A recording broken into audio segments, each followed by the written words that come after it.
चलिए ये video Excel पे व्हाट इफ एनालिसिस के लिए है। व्हाट इफ एनालिसिस कहाँ यूज होता है आइए देखते हैं। सपोज दैट हमारे पास कोई एक स्टूडेंट के कुछ मार्क्स है किसी अलग अलग सब्जेक्ट्स के, physics, chemistry, maths, computers, English, Hindi, यहाँ तक के इसने पेपर दे लिए हैं, इसलिए यहाँ तक के मार्क्स इसको पता है। ये इसका पेपर इसने नहीं दिया, इसका इसको मार्क्स नहीं पता है। मान के चलते हैं कोई ऐसी सिचुएशन है। अगर ये 65% मार्क्स पाता है, मतलब 65 अगर इसके एवरेज इसमें आते हैं, एवरेज जो इसका है वो अगर 65 रहता है, 65 अबव वो फर्स्ट मतलब पास रहेगा, 65 के नीचे फेल रहेगा, कुछ ऐसी सिचुएशन रखते हैं एवरेज में। तो सबसे पहले हमें करना पड़ेगा एवरेज कैलकुलेट। ठीक, हमारे पास ध्यान दीजिएगा एक मार्क नहीं है, हमें ये व्हाट इफ एनालिसिस एक्सेल का हमें वो मार्क्स प्रेडिक्ट करके खुद बताएगा। ठीक, जैसे हमारे पेपर्स होते हैं, हम सोचते हैं कुछ पेपर्स दे लेते हैं, सोचते हैं कि अगर हिंदी में इतने आ गए या इस पेपर में इतने आ गए तब हम पास हो जाएंगे। किसी दूसरे पेपर में कहीं कम आ जाते हैं तो सोचते हैं इसमें तब हमें ज्यादा स्कोर करना पड़ेगा। उसके अकॉर्डिंग जो प्रेडिक्शन होती है वही प्रेडिक्शन एक्सेल करके देगा। तो शुरू करते हैं। सबसे पहले हमें इसके लिए एवरेज फंक्शन आना चाहिए। कैसे लगता है एवरेज फंक्शन, आप सबको पता है एवरेज, और इसमें सबका एवरेज, जो सब्जेक्ट नहीं है उसका भी एवरेज इसमें हमें लेना होगा।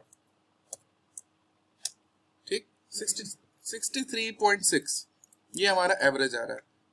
पास मतलब होने के लिए कितना चाहिए, 65। ठीक, तो हिंदी में हम कितना स्कोर करें कि 65 आ जाए एवरेज, इसके लिए ही होता है व्हाट इफ एनालिसिस। ठीक, तो होता कैसे है, ये प्रेडिक्शन हम एक्सेल से करा के देखते हैं। तो हम जाएंगे डेटा में, यहाँ पे डेटा, इसमें आएंगे what if analysis.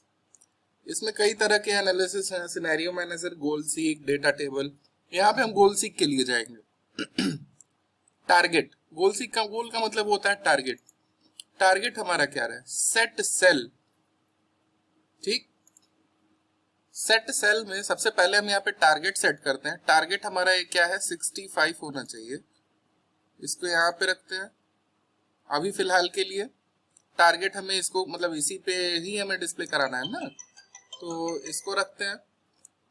To value कितना हमें चाहिए, 65, ये चाहिए पास होने के लिए।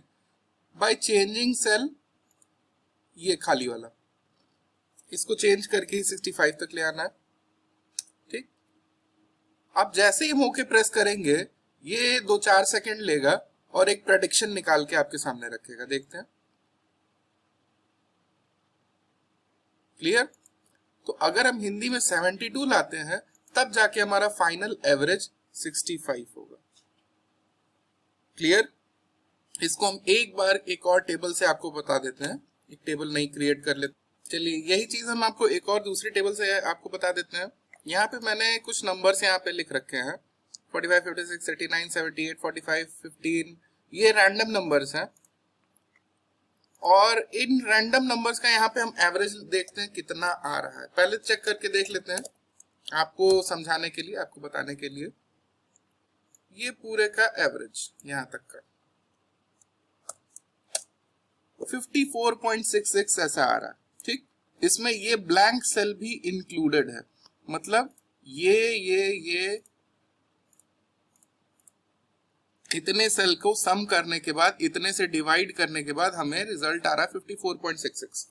हमें ये रिजल्ट नहीं, हम चाहते हैं कि इस सेल में ऐसी कौन सी वैल्यू डालें कि ये वैल्यू 75 हो जाए। ठीक, इस ब्लैंक सेल में हम कौन सी ऐसी वैल्यू लिखे हैं कि ये यहाँ पे 54 एवरेज आने की जगह 75 का एवरेज आ जाए। ठीक, इसी के लिए हम लगाते हैं व्हाट इफ एनालिसिस। इसको हटा देते हैं, डेटा में चलते हैं, what if analysis, goal seek, set cell Q12, हाँ यही वाला। टू वैल्यू कितना चाहिए था हमें, टारगेट 75। बाय चेंजिंग सेल में ये एम्प्टी वाला, एम्प्टी वाले को क्या चेंज कर दें कि हमारा टारगेट 75 आ जाए। ठीक,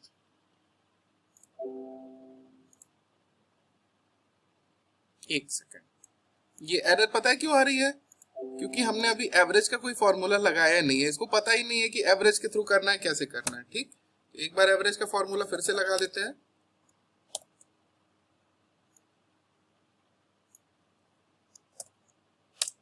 क्लियर, हमें इसी का टारगेट चेंज करना है। फिर से चलते हैं डेटा वैलिडेशन, गोल सीक, सेट सेल, ये वाला टू वैल्यू 75 पहुंचा देना है इसको, किसको चेंज करके, इस ब्लैंक वाले को।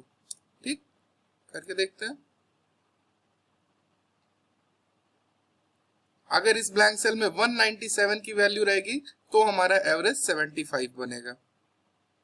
क्लियर, काफी इजी वीडियो है, इसको एक दो बार देख लीजिएगा।